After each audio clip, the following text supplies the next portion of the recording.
Buat kalian yang mau mensupport channel ini dengan donasi, atau emang sekedar mau beli mimin kopi, kalian bisa pilih antara Super Thanks atau Saweria. Gue sih nggak masalah kalian pilih yang mana. Cuma kalau bisa, lewat Saweria aja. Soalnya kalau YouTube, potongannya gede, 30%. Kalau Saweria, cuma 5%. Untuk link Saweria, kalian bisa klik aja di atas kanan nih. Atau bisa cek di kolom deskripsi. Tapi kalau mau support, nggak harus donasi kok. Dengan kalian nonton sampai habis, dan memberikan like pada video ini, itu udah ngebantu banget buat support channel ini. Oh iya, kalian juga bisa join nih ke grup Telegram komunitas cerita manhwa yang baru. Untuk linknya, gue tampilin di layar ya. Tapi kalau malas ngetik, cek aja kolom deskripsi. Di sana, kalian bisa sharing nih topik seputar manhwa dan kawan-kawan, dan juga ketemu teman baru. Kalau mau info terbaru dari Mimin, misalnya upload kapan atau misalnya ada telat upload, Mimin pasti akan langsung infokan di Telegram. Makanya, jangan lupa join ya. Gak perlu berlama-lama lagi, kita mulai aja ceritanya. Halo guys, Sabik di sini, dan sebelum mulai ceritanya, gue mau ngumumin nih kalau Mimin sekarang ngadain giveaway. Mimin mau giveaway satu buah HP baru saat nanti udah menyentuh 50.000 subscriber. Untuk ikut atau berpartisipasi ada beberapa syaratnya nih, tapi simple banget. Syarat dan ketentuannya kalian bisa lihat nih di Instagram Mimin. Instagram Mimin tuh nih, Mimin tulis nih HP Sabik 12, atau kalian bisa lihat aja nih di link di deskripsi, udah Mimin cantumin di bawah. Di Instagram Mimin itu ada postingan dengan logo cerita manhwa.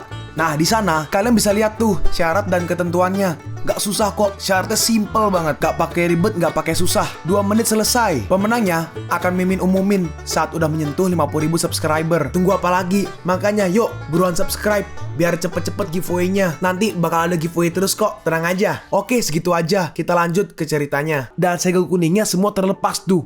Dan Raja Mayat pun keluar. Dan Tetua Chang sampai terluka tuh. Penyihir Pei Chen bertanya, kau mengenalnya? Kita lihat tuh, si Qianjia langsung maju. Mati kau binatang buas. Tapi si Qianjia langsung dihajar sama si Raja Mayat. Nona Buddha, awas. Terus menyerang lagi tuh si mayat.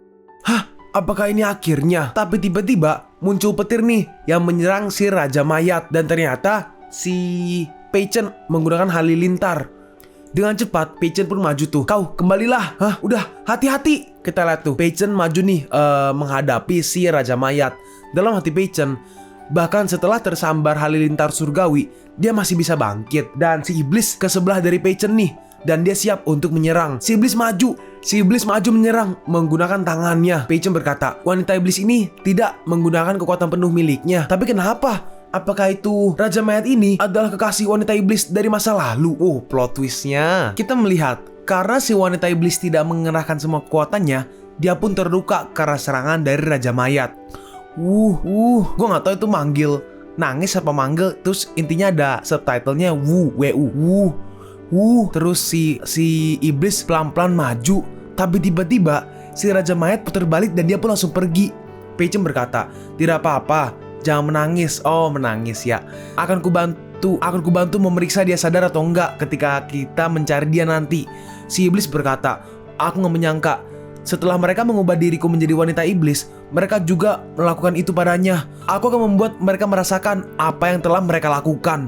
Dalam hati Pei Chen, sial, penyihir 1000 tahun lalu benar-benar jahat. Dia mengubah sepasang kekasih menjadi monster.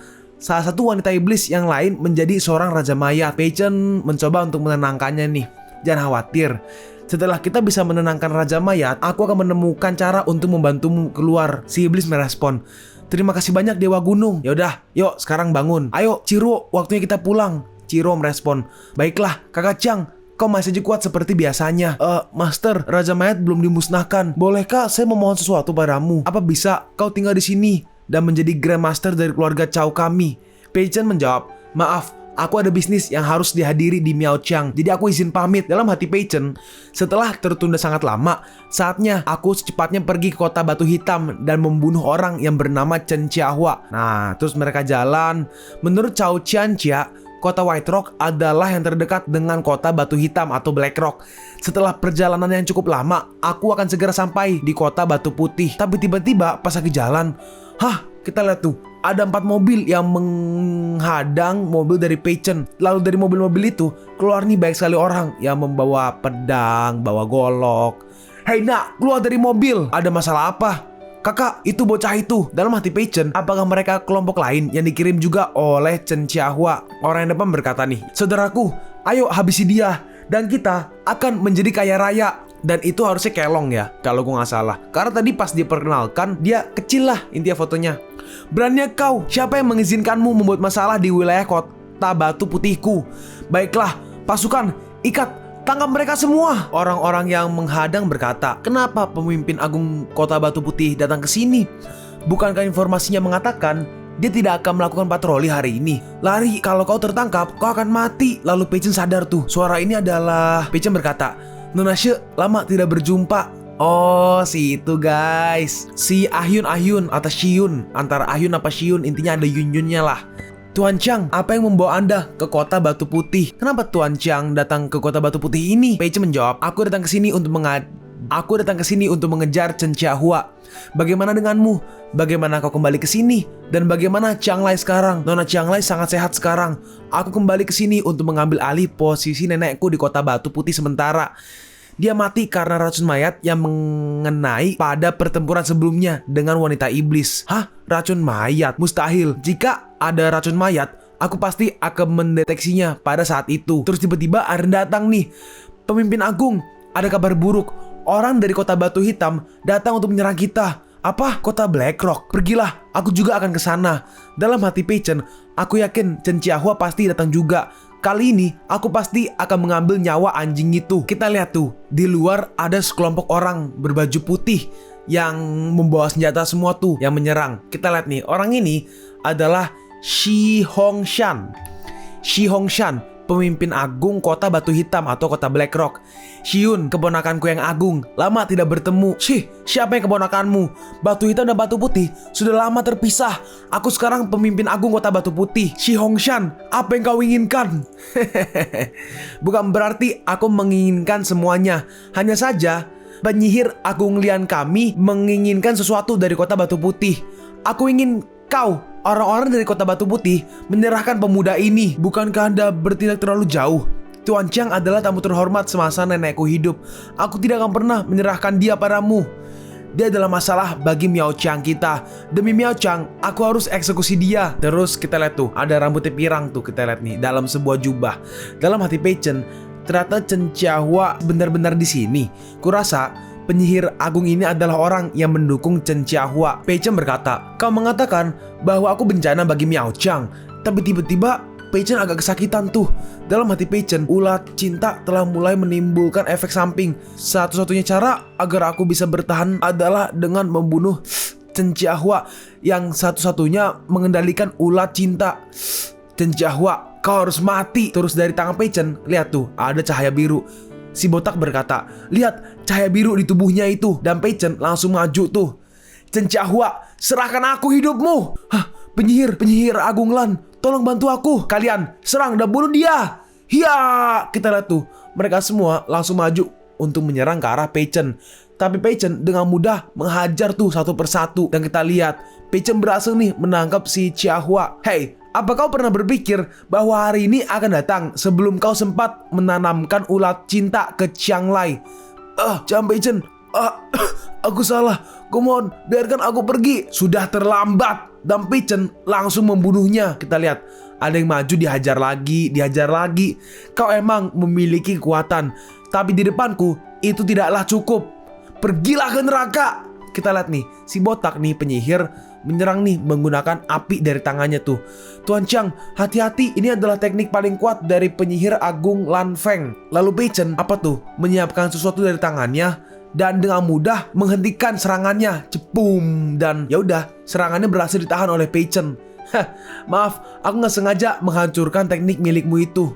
Kau emang bocah arogan. Datang dan jadilah pelayanku sekarang. Cepat, pergilah. Kita lihat si botak nih, si penyihir Lan Feng, penyihir agung Lan Feng, ngeluarin serangga-serangga seperti ada beberapa itu kayak ulat dan juga ada kayak scorpion gitu ya. Suan Ching Cue, True Voice, gitu kah? Gue gak tahu gimana merekayasanya, tapi ya intinya begitulah. Jadi kayak ngeluarin suara gitu dari mulutnya si Pei Chen. Sekarang giliranku untuk menyerang. Kita lihat Pei Chen bersiap-siap. Enyahlah, Pei Chen menyerang ke si botak dan Cepum! Terjadi sebuah ledakan dan si botak harusnya langsung kalah. Lan Feng sudah mati. Bagaimana dengan kalian? Dan karena si penyihir agung Lan Feng mati, mereka semua langsung menyerah tuh. Menyerah, kami menyerah. Kami tidak akan bertarung lagi. Tolong jangan bunuh kami. Xium berkata, terima kasih Tuan Chiang telah membantu kami menghentikan pertempuran ini. Mari kembali bersama saya dan beristirahatlah. Biarkan mereka membersihkan area ini. Baiklah. Terus tiba-tiba ada yang datang nih. Pemimpin agung Raja Mayat muncul dari tempat itu dan sekarang telah membunuh keluarga Tang. Keluarga kami berharap semua pemimpin dari 4 keluarga akan datang mendukung keluarga Tang untuk menghadapi Raja Mayat dan menghentikan bencana iblis itu. Hah, Raja Mayat? Pei Chen berkata. Aku tahu tentang Raja Mayat. Benar, ada satu. Xium berkata. Saya percaya pada Tuan Chiang. Saya akan membawa orangku untuk membantu keluarga Tang dalam 3 hari. Baiklah. Karena lusa adalah hari pernikahan antara nona muda kami dan tua muda dari keluarga Ke dan penyihir agung, kami pasti akan memperlakukan semua tamu dengan baik. Pei Chen bertanya tiba-tiba nih, nona mudamu akan menikah? Orang itu menjawab, benar. Pei Chen melanjutkan, itu menyakitkan. Tang Ciruo, dia wanitaku. Sekarang kita melihat nih, dokter, bagaimana kondisi ayah saya sekarang? Kita lihat nih. Si dokter menjawab nih yang kanan, kondisinya tidak baik. Kecuali ada buah dewa gunung. Gak ada obat lain yang bisa menyembuhkan racun mayat pada Taois Agung. Jalan menuju Gunung Suci telah hancur. Lalu di mana aku bisa menemukan buah dewa gunung? Keluarga Kelong. Masa Kelong tapi ya Ke lah. Keluarga Ke atau Ke punya satu. Saya tidak tahu apakah mereka masih memilikinya. Sayangnya itu diperlukan untuk acara pernikahan antara keluarga Tang dan Ke. Tapi nona muda gak mau melakukan pernikahan itu. Aduh. Oh iya, gue sedikit menjelaskan nih, kalau misalnya yang sakit itu ayah dari Tang Ciruo. Tiba-tiba datang tuh si Ciruo. Jika keluarga Ke menjadikan buah dewa gunung sebagai hadiah pernikahan, aku rela menikah. Terus akhirnya kan kita lihat tuh orang-orang berkumpul. Lalu tiba-tiba dari luar pintu ada nih yang menendang, dan itu adalah Pei Chen. Dan sekali tendangan 3 orang terhempas tuh. Gila. Hei tuh, apa yang terjadi? Hah? Siapa itu? Berani sekali membuat masalah di hari pernikahan yang sakral ini. Kita lihat tuh, Tang Ciruo udah di apa sih? Kayak pakai wall. Gue nggak tahu bahasanya, cuma ya intinya kayak orang mau nikah gitu loh. Pei Chen berkata, aku Chiang Pei Chen, aku kemari untuk menikahi nona muda keluarga Tang Ciruo. Yang kanan berkata nih, bocah, siapa yang memberimu keberanian untuk datang ke sini dan mencari pengantinnya? Yang kiri menambahkan, ambilkan pedangku, akan kucincang anak ini sampai mati. Pei Chen membalas, aku di sini untuk menentang acara pernikahan hari ini. Aku tidak ingin bertarung. Jangan memaksaku untuk menghajar kalian. Yang kiri membalas, nah, hari ini adalah hari pernikahan keluarga Tang kami. Gak boleh ada tumpahan darah. Bagaimana kalau kita diskusi dan minum teh gunung bersama? Kalau kau menjadi pengikutku, kau bisa memiliki semua gadis cantik yang kau inginkan. Gimana? Apa kau tertarik? Hah, aku sama sekali tidak tertarik. Aku tidak ingin teh gunung. Aku hanya ingin Ciruo, bocah sialan. Kalau kau menyerah dan pergi sekarang, aku akan membiarkanmu keluar dari sini hidup-hidup. Jika tidak, tahun depan pada hari ini, itu akan jadi hari ulang tahun kematianmu. Hari ini aku datang untuk mengambil Ciruo dari sini. Kau tidak bisa menghentikanku. Kalian, bunuh dia untukku. Tapi tiba-tiba datang nih Qianxia. Aku akan melihat siapa yang berani membunuhnya. Tuan Chiang, kami terlambat, maaf telah mengejutkanmu. Nona Chow, hari ini adalah hari pernikahan kakakku. Aku tidak ingin siapapun menyebabkan masalah. Dan kalau kau bertekad untuk melindungi anak ini, maka keluarga Tang dan Ke-ku tidak akan tinggal diam. Terus datangnya Xiun. Xiun berkata, hari ini keluarga Shi atau She-ku ingin melihat seberapa hebat kemampuan dari kedua keluargamu. Xiun dalam hati orang yang kiri harusnya ya. Apaan? Bocah ini hanya berada di Miaoqiang beberapa hari dan dia sudah sangat berpengaruh. Datang tuh Xiun tuh. Tuan Chiang, kami ada di sini. Pei Chen berkata, serahkan Ciruo atau aku tidak akan pergi. Kau. Tiba-tiba Ciruo datang, berhenti berkelahi. Kakak Chiang, dengan cepat Pei Chen langsung pergi nih ke Ciruo dan langsung memeluk Ciruo. Jangan takut, aku datang untuk menikahimu. Ciruo merespon, kakak Chiang, maaf. Tapi tiba-tiba ada yang datang nih. Orang yang belakang berkata tuh, Tuan muda, aku punya kabar buruk. Raja Mayat tiba di wilayah keluarga Ke kami. Pemimpin agung bersama Shaman dan Masterku, mereka menahannya. Namun mereka menderita cedera berat. Dan bahkan pemimpin agung terluka parah oleh Raja Mayat dan terkena racun mayat. Oh, terkena racun mayat ternyata. Mendengar itu, Kelong kaget tuh. Apa? ayahku terkena racun juga. Bawahannya menjawab nih, Tua muda, jangan khawatir. Setelah makan buah dewa gunung, kondisinya akan sembuh. Cowok yang kanan berkata, buah dewa gunung keluarga kemu sudah nggak ada lagi. Tapi mendengar hal itu, si Cirwo sedih tuh karena kan tadinya kan si Cirwo mau nikah karena buah dewa kan, dewa gunung. Tapi di sini ayah dari keluarga Ke juga kena racun tuh. Ayah, bagaimana dengan ayah? Kakak Chang, kau ahli dalam seni penyembuhan bukan?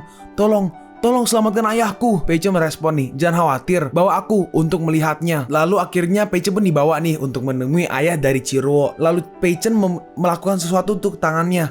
Dan tiba-tiba si ayah batuk darah tuh.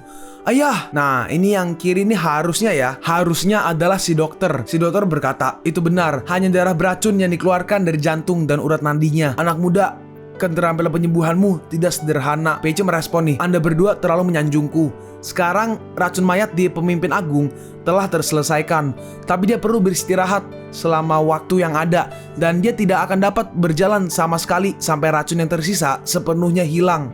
Yang berarti orang ini ayah dari Tang Ciro ya. Ayahnya Tang Ciro berkata, anak muda, aku telah mendengar bahwa kau ingin menikahi anakku. Benar, keluarga Tangku tidak peduli dengan mas kawin, dan belum pernah ada orang Miao menikah dengan orang luar. Jadi bagaimana? Gini, pertemuan Dewa Gunung akan segera diadakan. Kalau kau mampu menjadi Raja Shaman, aku akan menikahkanmu dengan anakku. Ayah, apa ayah bercanda? Bagaimana bisa kau mengatakan itu? Orang yang tengah berkata nih, bagaimana mungkin anak ini bisa menjadi Raja Shaman ketika ada banyak shaman kuat, penyihir, dan bahkan beberapa kultivator misterius dan master seni bela diri bersaing untuk posisi Raja Shaman. Oh iya, sedikit info. Orang yang tengah nih, dia adalah saudara dari Tang Cirwo, karena tadi manggil si Kelong kakak ipar. Bagaimana nak? Apakah kau berani menerima permintaan ini? Peichen menjawab, baik, saya menerima permintaan Anda. Peichen, konferensi Dewa Gunung bukan seperti permainan anak-anak. Bisakah kau mempertimbangkannya lagi? Peichen menjawab nih, Cirwo, kau harus percaya padaku. Ini janjiku padamu. Ayahnya berkata, baiklah, 3 hari lagi adalah festival tahun baru Miao Qiang. Dan setelah festival tahun baru Miao Qiang, konferensi Dewa Gunung akan dilaksanakan. Jadi kau harus cepat kembali dan bersiap-siap untuk itu. Demi reputasi Cirwo, kalian berdua tidak diperbolehkan bertemu sebelum konferensi Dewa Gunung. Baiklah, dalam hati Peichen, aku akan memenangkan gelar Raja Shaman, dan kemudian aku akan menikahi Cirwo. Terus ini di perayaannya nih. Xiun berkata, akan ada lomba perahu naga, adu banteng, dan banyak yang lain di festival tempel. Sangat menyenangkan. Tuan Chang harus lebih sering keluar untuk melihat. Iya, itu benar. Peichen bertanya, tempel apa yang ada di depan sana? Chia Chen menjawab, itu tempelku, Dewa Miao Qiang. Itu sudah lama ada di sana. Mari ke sana dan melihat. Dan akhirnya mereka pun pergi nih ke tempelnya nih. Nah, masuk ke dalam. Kita lihat ada orang yang sedang berdoa atau menyembah lah. Itu terus tiba-tiba ada cicada emas. Dalam hati Peichen, cicada emas, ini cicada emas dalam tubuhku bergerak. Bukankah seharusnya itu tertidur? Lalu orang yang depan nih, orang ini, kakek ini, dia sadar tuh, itu dewaku. Dewaku telah muncul. Dewaku telah hilang selama lebih dari 10 tahun.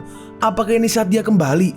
Itu adalah anugerah. Dalam hati Peichen, tempat ini gak cocok untukku. Lebih baik aku keluar dari sini terlebih dahulu.